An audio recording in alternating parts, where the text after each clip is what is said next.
Some people might recall some momentary buzz caused a couple of years ago by a particularly odd Morrowind mod.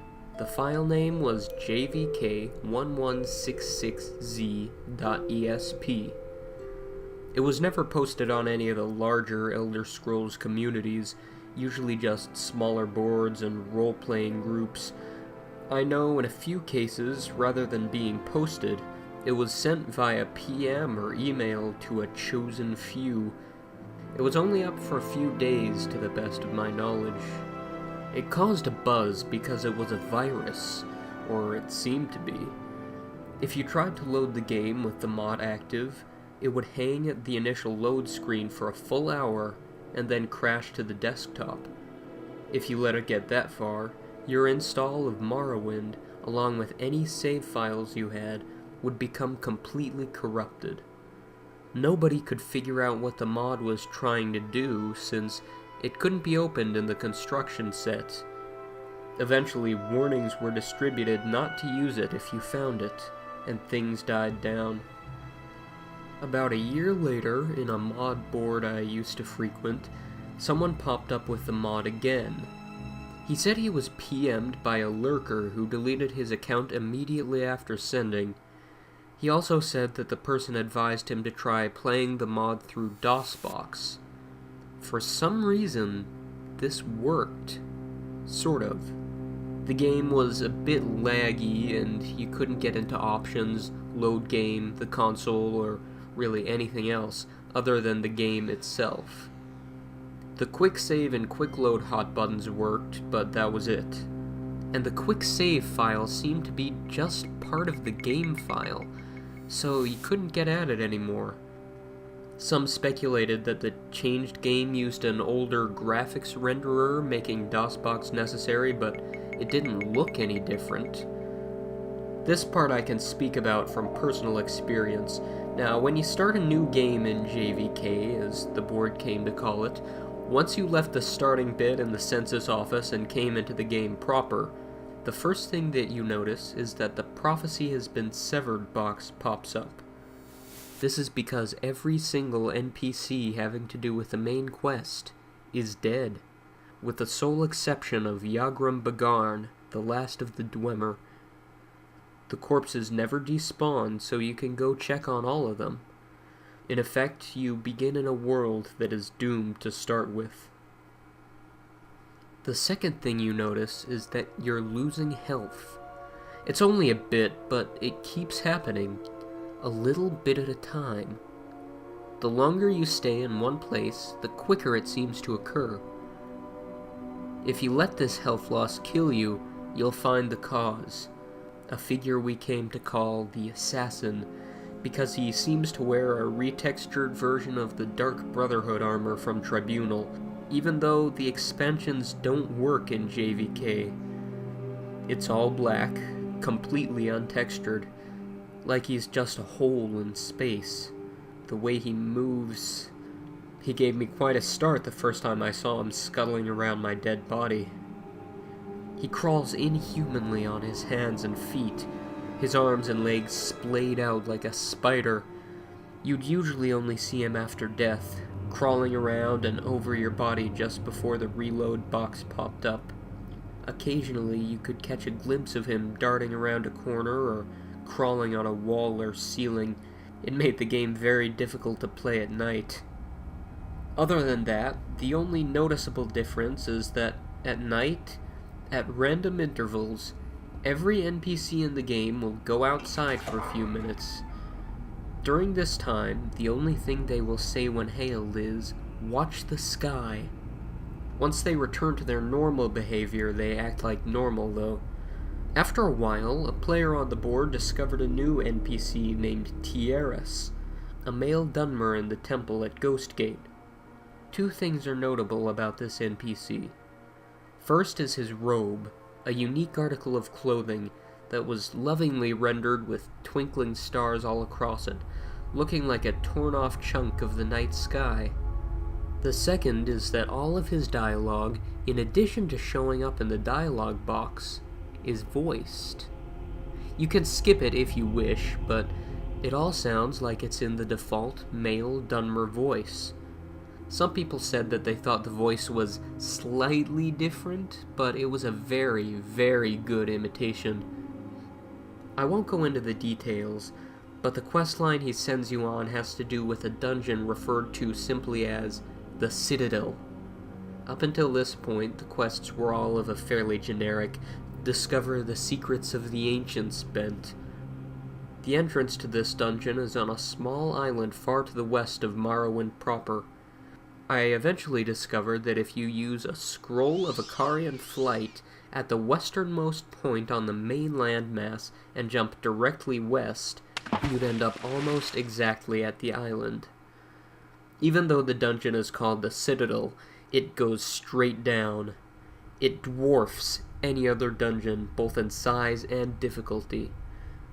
From a natural cave area, you'll proceed down into an ancestral tomb-looking area, then a Daedric ruin area, and then a Dwemer ruin area. I made it to the Dwemer ruins before I quit. The creatures here were strong enough that a level 20 character would have to take care, and since you can't use the console in JVK, level 20 took a while to get to. Since quick save and quick load are your only options, it's all too easy to get yourself into an impossible situation, too. I did, and I just didn't have the energy to start over. Now what I'm telling you is based on what those few who went further reported.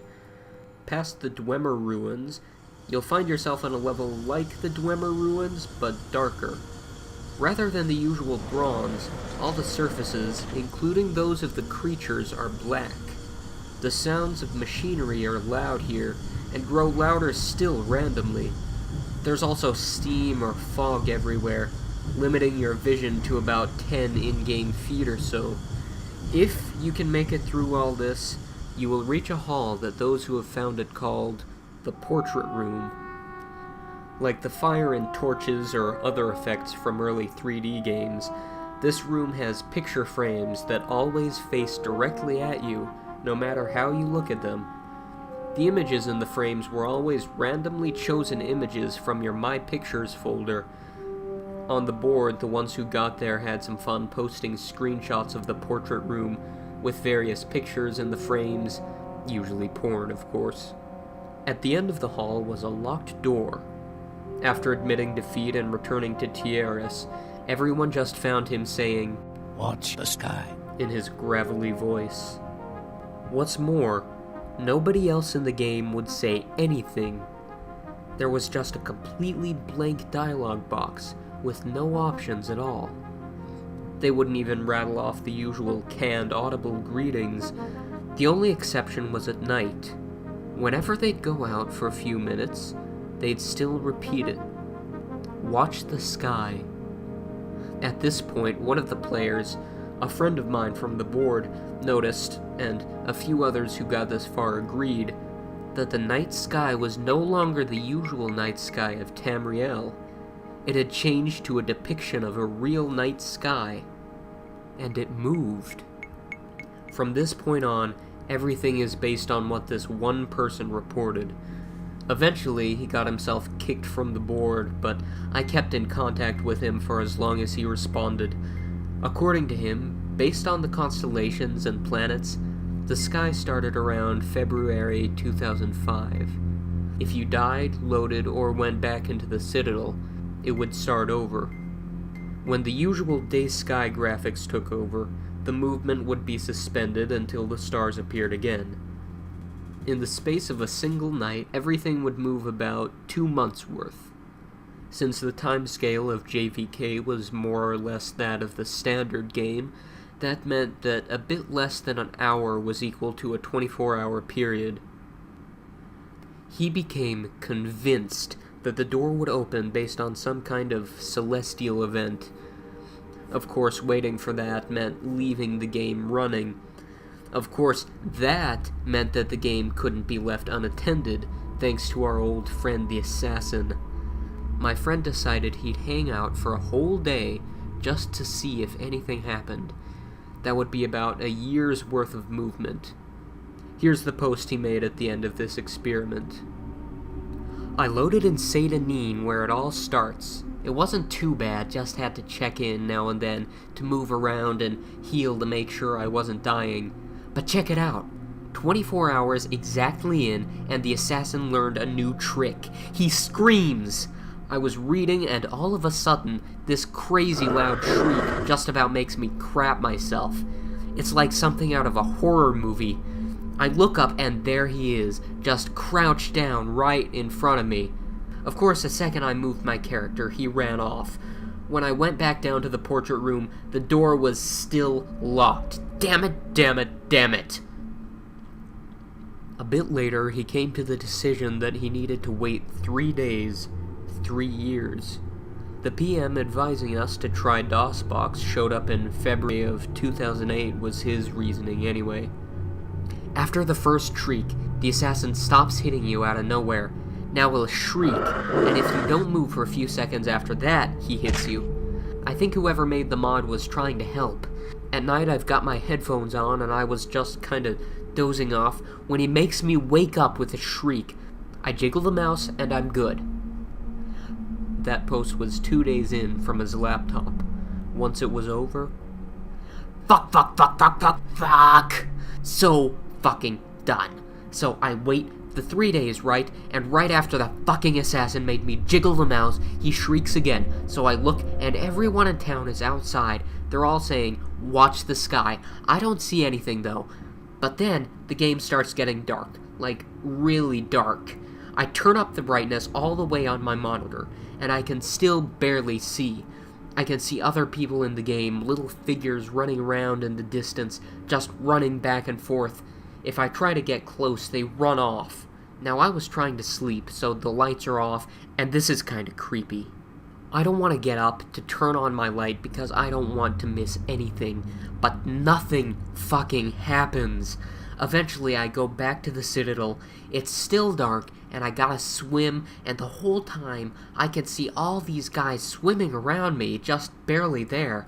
I make it to the Citadel, and it's normal light inside, and I get worried. Sure enough, the portrait door is still fucking closed. I go outside, and it's all starting over. So, that's it. I'm fucking going to bed, and I am fucking done. The end. After that, 2 things happened. First, another of the people who got to the portrait room claimed that the assassin was showing up in his regular Morrowind game. A quick explanation: if you reinstalled Morrowind to a different folder, you could have a normal Morrowind install along with JVK. He himself chalked it up to an overactive imagination at first, but he reported a couple of really big scares with the black figure crawling right at him, or seeing it waiting for him just around a corner before scuttling off. Another of those who reached the portrait room started a regular Morrowind game, but never saw him for sure. It was just a couple of maybes, late at night and always at a distance. The second is that my friend started getting really abusive and short-tempered on the board, though he stopped talking about JVK entirely. It got so bad that he was soon kicked off. I didn't hear anything from him for a couple of weeks after that, so I sent him an email. This was part of his reply. I know I shouldn't, but with classes out, I've got some time, so I started JVK up again. It's almost 2011, and I think I've got the sleep madness. But stuff is happening. It's still dark. Once it gets dark, it never gets any lighter. It stays like that. The people moved a few months ago. Everyone in Cedric just went to that little bandit cave and moved in. They killed the bandits inside, and now they're just standing around inside. They don't say anything anymore. They don't do anything when you click on them. I quick-saved and killed one, and he just stood there until he died without fighting back. And it's like that everywhere. You have to walk since the quick travel people are all in caves now too. But all the cities and towns are just deserted. All the people are in caves and tombs. Everyone in Vivek is down in the sewers. I'm going to Ghostgate next. I want to see if Tierras is still there. I'll tell you what he says when I get there." I replied and said I wanted to see what he said too, and waited a day. When I didn't get a reply, I mailed him again, and a couple of hours later he sent back, "Sorry, I totally forgot. So, it's 2014 now. Since it's always night, the stars are always moving. The whole screen is dark, but you can still see the brightest stars moving around. Tierras was gone. Everyone in Ghostgate was gone. I don't know where they went. They're not in any of the nearby caves. But there's new stuff. People still don't say anything, but their eyes are bleeding. It's so dark that even with a light spell you have to get right up against them to see. But there they are, little dark streaks coming down from their eyes. I think I gotta be getting close. I know this is stupid, and there's no way the payoff is going to be worth it, but I just want to be able to say I stuck it out." I got that one during the day. Later that night, I got a follow-up email. "Some of the planets aren't moving right. It's pissing me off. If this keeps up, I won't be able to keep track anymore. It's almost 2015 now, I think. Fuck. You know, I just now noticed that there aren't any monsters anymore either. I'm completely alone outside now. The main quest people's bodies are still lying around, though. I went to check on them. I don't need headphones anymore, so I just leave them off. When he shrieks, it's like he's screaming right into my ear. I think I even kind of anticipate it. He's around a lot more now, a lot closer. He's different from the other people who started showing up, remember? They keep running around, just where I can barely see them. I have to admit, it's kinda creepy at night. Sometimes when I go to the bathroom or whatever, I swear I can see something out of the corner of my eye. I'm keeping all the lights on now." I sent him a letter jokingly telling him to get some real sleep, and left it at that. 2 mornings later, I found this in my email. It was the last thing I got from him. After this, he stopped responding completely. "I just got up from a fucked up dream, I think. The assassin shrieked at me, and when I opened my eyes, he was right there, crouching over me. His arms and legs were longer, more like a spider's. I tried to push him away, but when I touched him, my hands just went inside, and I couldn't get them loose again, like he was made of tar or something. Then I woke up, I thought. He was gone, but when I looked at the monitor, I wasn't where I was. I was in the Corpusarium with Yagrum. For once the light was okay, and I could see him all bloated on those mechanical spider legs. I sat down at the computer, and he started talking to me. Not on a box, but really talking to me, in Tierras' voice. He knew things about me. He told me things that I never told anyone, some things I totally forgot about. He told me that almost nobody had made it this far, and that the door would open up soon. I just had to hang on a little while longer. He said I'd know when it was time. He said I might be the first one to see what was inside. And then I woke up for real, but I was at the computer. I still wasn't where I was. I'm swimming out to the Citadel island, and I can hear this tapping. It's at my window. It's over on the left, so I'm sending you this, because I left my laptop by my bed to the right. Just a little tap, tap, tap, tap, tap, like he's knocking his finger against the glass. I might still be dreaming now. So I guess that's the end of the story. I know there's a few other stories floating around about the mod, but this is the only one I know is true as far as it goes. I deleted my JVK copy of the game pretty much right after I gave up, but I'd like to get the mod again if anyone still has a copy of the file. I'd like to see some of this for myself.